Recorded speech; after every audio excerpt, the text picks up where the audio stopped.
ராஜாவுடைய சமூகத்திலிருந்து ஒரு லெட்டர் கொடுக்கப்படுறது. அந்த லெட்டரை வாங்கிட்டு ஒவ்வொரு யூதா ஜனங்களும் அப்படியே பார்க்குறாங்க. அந்த லெட்டர்ல எழுதப்பட்டிருக்கிற வார்த்தை அவங்கள ரொம்ப கலங்கடிக்குது.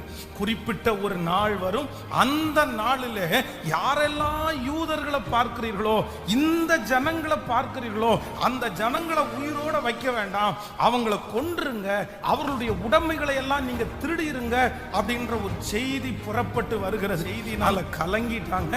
மனசு உடைஞ்சு போய் இனி என்ன நடக்குமோன்னு அந்த நாட்களை பயத்தோடு எதிர்கொண்டிருக்கும் போது மறுபடியும் ஒரு செய்தி அவர்களுக்கு அனுப்பப்படுகிறது. அந்த செய்தி என்ன அப்படின்னா, அந்த லெட்டரை குறித்து யாரும் பயப்பட வேண்டிய அவசியம் இல்லை, காரியம் மாறுதலாகவே முடிந்தது என்கிற செய்தியை கர்த்தர் அவர்களுக்கு அனுப்பினார். சூசான் நகரம் ஆர்ப்பரித்து மகிழ்ந்தது. ஆமென். கடந்த நாட்களிலே நீங்கள் கேட்கிற செய்திகள் எல்லாம் ஒருவேளை துர்ச்செய்தியாய் இருக்கலாம், உங்களை பயப்படுத்துகிற செய்தியாய் இருக்கலாம்.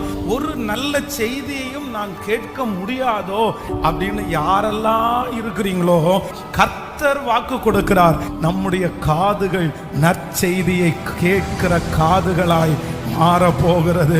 கர்த்தர் நினைச்சாருன்னா 24 மணி நேரம் முடிகிறதுக்குள்ள உங்க காதுகளுக்கு ஒரு நற்செய்தியை கர்த்தர் அனுப்ப மாட்டாரா?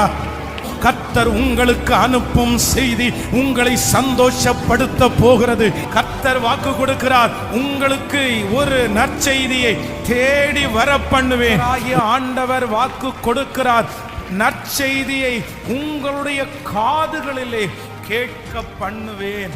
நான் நம்புகிறேன், ஒரு கடினமான ஒரு செய்தியை நீங்கள் கேட்டது உண்மையானால் உங்களை கர்த்தர் ஒரு தூதனை அனுப்பி இன்று கர்த்தர் வாக்கு கொடுக்கிறார். நம்முடைய தேவனாகிய கர்த்தர் நற்செய்தியை கொடுக்கிறவர் மட்டுமல்ல, அந்த செய்தியை உரிமையாக்கி கொண்டு அந்த செய்தியை ஆம் என்றும் ஆமேன் என்றும் நிறைவேற்றுகிற நற்செய்தியை நம்முடைய காதுகள் கேட்கிறது மட்டுமல்ல, அதை உறுதிப்படுத்த போகிறார், அதை பலப்படுத்த போகிறார். அந்த நற்செய்தி நமக்குத்தான் என்று கர்த்தர் நிரூபித்து அந்த செய்தியை கர்த்தர் நிலைநாட்ட போகிறார்.